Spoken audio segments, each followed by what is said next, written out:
কিভাবে আপনি আপনার ফেসবুকের পাসওয়ার্ড চেঞ্জ করবেন? অনেক সময় আমরা দেখি যে অনেক পাসওয়ার্ড পুরাতন হয়ে গেছে। তো নতুন করে পাসওয়ার্ড না দিলে আপনার ফেসবুক অ্যাকাউন্টটা হ্যাক হওয়ার সম্ভাবনা থাকে বেশি।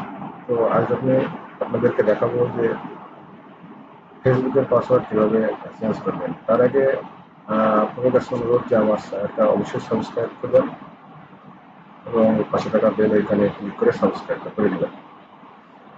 ধন্যবাদ। আমি এখন সরাসরি চলে যাচ্ছি ফেসবুকে কিভাবে পাসওয়ার্ডটা চেঞ্জ করতে হয়। আমার এখানে আগেই ঢোকা ছিল। প্রথমে আপনার আপনার ফেসবুকটা লগ ইন করে নেবেন। ফেসবুকটা লগ ইন করে নেবেন। তো অটো লগ ইন আছে। যাওয়ার পরে আপনি এখানে যাবেন যে প্রোফাইল। প্রোফাইলে যাওয়ার পরে যাবেন হচ্ছে যে সেটিং অ্যান্ড প্রাইভেসি। এখানে চলে যাবেন হচ্ছে যে সেটিংসে।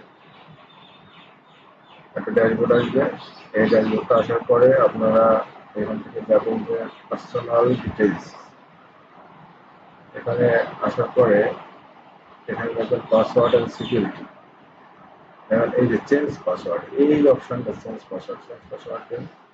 তারপরে কোনটার পাসওয়ার্ড আপনি চেঞ্জ করবেন সেটা আপনাকে দেখাচ্ছে। দেখেন এখানে কারেন্ট পাসওয়ার্ড, এখানে কারেন্ট পাসওয়ার্ডটা যেহেতু পাসওয়ার্ড আমার চেঞ্জ করবে সেটা আমার ইমেল টু ফ্যাক্টর অথেন্টিকেশনটা আছে। ওই মেইল একটা আমার কোড যাবে, ওই কোডটা আমি এখানে অ্যাক্টিভ করলে আমার ইয়েটা চলে আসবে, আমি পাসওয়ার্ডটা চেঞ্জ করতে পারবো। সেখানে দেখবেন যে এখানে এই যে নিউ পাসওয়ার্ড রিটাইপ পাসওয়ার্ড এই অথেন্টিকেশনটা দেওয়ার পরেই আসবে। তার মানে আমার এটা ইমেইল দিয়ে প্রোটেক্ট করা আছে। তো আপনারা যারা ইমেইলে প্রোটেক্ট করবেন সেই ব্যাপারে আপনারা এখান থেকে দেখে যেতে পারেন যে টু ফ্যাক্টর অথেন্টিকেশন।